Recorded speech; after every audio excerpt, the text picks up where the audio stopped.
الصلاة خير من النوم. السلام علیکم ورحمۃ اللہ تعالی وبرکاتہ. امید کرتا ہوں آپ حضرات خیریت سے ہوں گے. تو ناظرین، اگر آپ عید سے پہلے میرے اس ویڈیو کو دیکھ رہے ہیں تو پلیز پورا دیکھ لینا اسے، ٹھیک ہے؟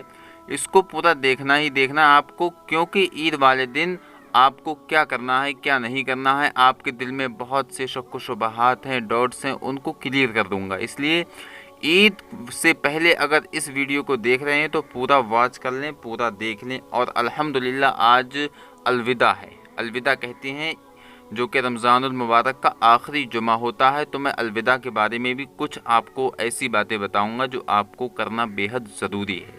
اس لیے ناظرین، آپ سے گزارش ہے کہ ویڈیو کو پورا دیکھیں. اور ویڈیو شروع کرنے سے پہلے ہم آپ سے گزارش چھوٹی سی یہ کرتے ہیں، چینل پر اگر پہلی مرتبہ آئے ہیں آپ تو چینل کو سبسکرائب کر کے پاس میں لگے بیل آئیکن کو دبا دیں. تو دوستو، بس 2 منٹ تک میں الوداع کی بات کر لوں، عید کی بھی بات آگے بتاؤں گا آپ کو، اس لیے آپ ویڈیو کو پورا ضرور دیکھیں. تو ناظرین، جیسا کہ میں آپ کو بتا دوں کہ جمعہ کا بدل شریعت میں ظہر موجود ہے. اس کا مطلب یہ ہے، اگر کسی انسان کی جمعے کی نماز فوت ہو جائے تو جو ہے وہ ظہر کی نماز پڑھ سکتا ہے، جمعے کا بدل ظہر موجود ہے. لیکن ناظرین اکرام، کیا اگر عید کی نماز فوت ہو جائے، عید کی نماز چھوٹ جائے تو اس کا کیا کوئی بدل ہے؟ کیا ہماری عید کی نماز چھوٹنے پر کوئی اور نماز موجود ہے جو ہم اس کا بدل کر سکیں؟ تو ناظرین، میں آپ کو بتا دوں کہ کوئی بدل موجود نہیں ہے عید کی نماز کا، لیکن ایک حدیث پاک ہے، وہ آپ بہت غور کے ساتھ سماعت کر لیں اور پوری سن لیں، اس کو سمجھ لیں کہ پیارے آقا محمد رسول اللہ صلی اللہ تعالیٰ علیہ وسلم نے کیا فرمایا ہے اس تعلق سے. تو ناظرین کرام، حضرت عبداللہ ابن مسعود رضی اللہ تعالیٰ عنہما سے روایت ہے کہ انہوں نے فرمایا کہ جس کی نماز عید چھوٹ جائے وہ 4 رکعت نماز نفل اس طرح پڑھے کہ پہلی رکعت میں الحمد کے بعد سورۃ الاعلیٰ. تو ناظرین اکرام، سورۃ الاعلیٰ کون سی ہے وہ بھی آپ کو میں بتا دوں گا، ڈسکرپشن میں لنک ہے، وہاں سے جا کے آپ پڑھ سکتے ہیں. لیکن پہلے ویڈیو پورا دیکھ لو، آگے اور بھی صورتیں ہیں، وہ بھی ہو سکتا ہے آپ کو یاد نہ ہوں، اس لیے ان صورتوں کو بھی ڈسکرپشن سے جا کے یاد کر سکتے ہیں. بہت ہی چھوٹی اور آسان صورتیں ہیں. تو پہلی رکعت میں کیا بتایا میں نے؟ الحمد کے بعد سورۃ الاعلیٰ، ٹھیک. دوسری رکعت میں ہمیں سورۃ الشمس پڑھنا ہے، ٹھیک، یہ بھی ڈسکرپشن میں موجود ہے.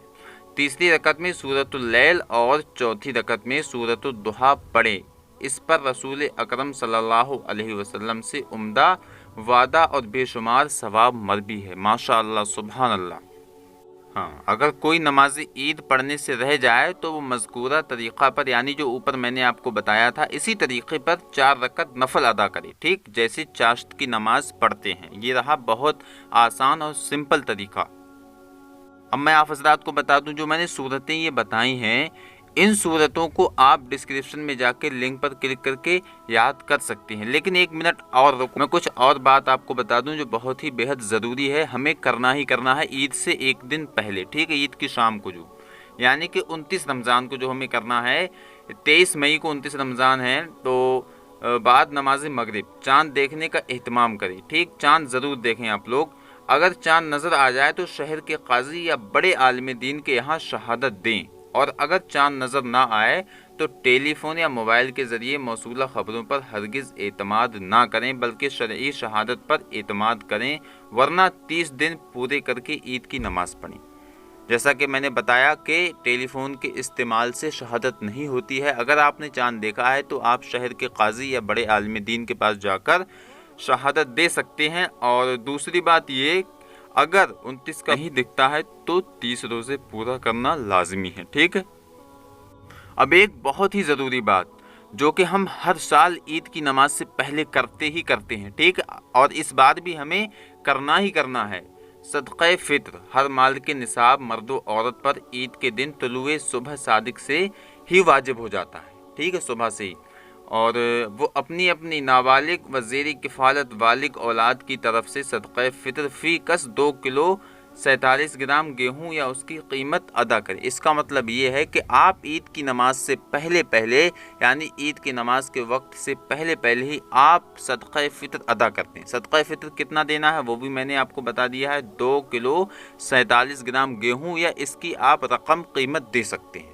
ठीक है, ये सिंपल सा मसला रहा। अब और ये बात सुन ले कि किसका सदक़ा फ़ितर जाता है किसका नहीं। तो घर में जितने भी अफराद हैं, जितने भी यूनिट हैं, सबका जो है सदक़ा फ़ितर देना पड़ता है। 2 किलो 47 ग्राम एक यूनिट का। ठीक है, जितना भी आपका हो उतना जोड़कर आप दे सकते हैं। ठीक, अब एक बहुत ही ज़रूरी बात कि सदक़ा फ़ितर हमें देना किसे है। ठीक है, ये बात भी जानना बहुत ही बेहद ज़रूरी है। ठीक, तो सदक़ा फ़ितर हम जो है गरीब, मिस्कीन, यतीम इन लोगों को दे सकते हैं जो गरीब हैं। ठीक, गुरबा।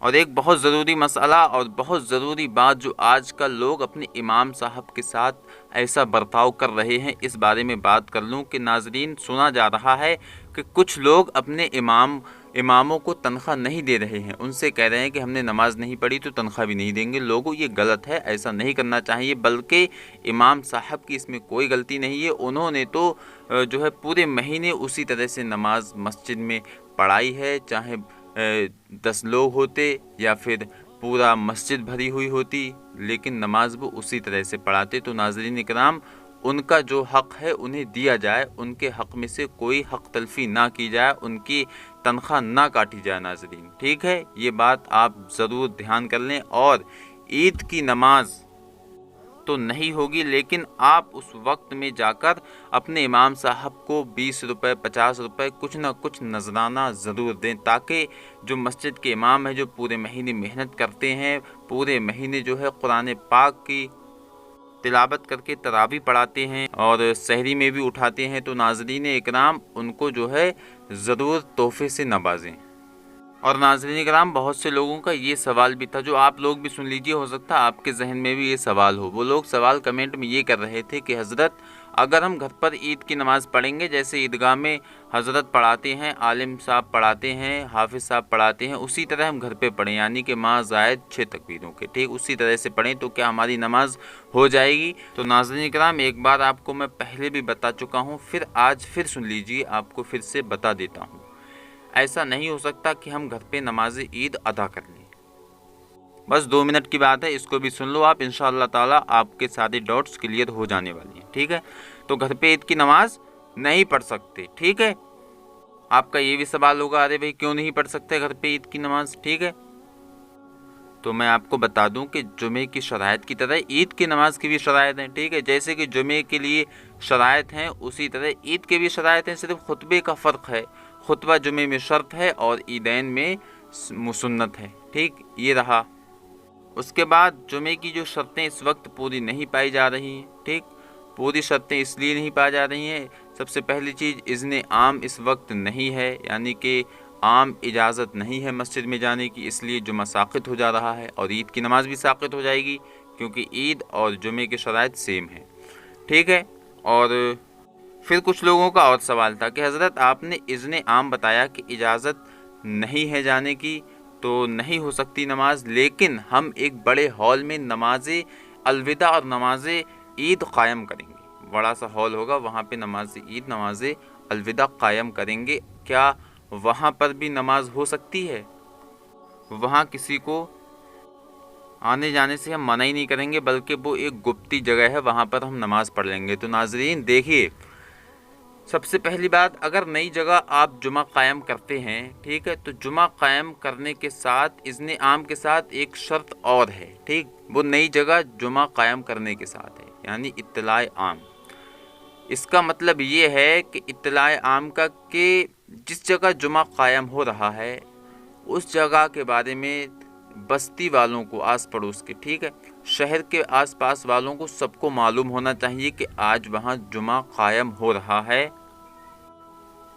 यानी सब लोगों को इत्तला होनी चाहिए, तभी जुमा कायम हो पाएगा। और इस वक्त ऐसा नहीं है कि आप इत्तला कर सकें। ठीक है, तो इसलिए ये साफ ज़ाहिर हो गया कि ईद की नमाज नहीं हो सकती। और आप हज़रात को ये बता दूं कि आज अलविदा है, तो अलविदा की नमाज पिछले जिस तरह आप जुम्मा पढ़ते हुए चले आएँ घर पे ज़ोहर की नमाज़, उसी तरह से जुमे की नमाज़ अपने घरों पर ज़ोहर की अदा करें, क्योंकि जुमे का बदल ज़ोहर है। ठीक, बहुत ही आसानी से मैंने आपको समझा दिया। अब आप हजरात जो है डिस्क्रिप्शन में जाके वो सूरतें पढ़ सकते हैं, याद कर सकते हैं, जो कि 4 सूरतें हैं। अगर आपको वो सूरतें याद करने में कठिनाई दुश्वारी आती है तो जो है कोई सी भी सूरतें आप पढ़ सकते हैं जो आपको याद है। मान लिया कुल या अय्युहल काफिरून ये याद है, कुल हुवल्लाह याद है, ये 2 याद हैं, तो आप इस तरह से भी पढ़ सकते हैं इन सूरतों को मिला के। लेकिन शर्त नहीं है कि वही पढ़ें।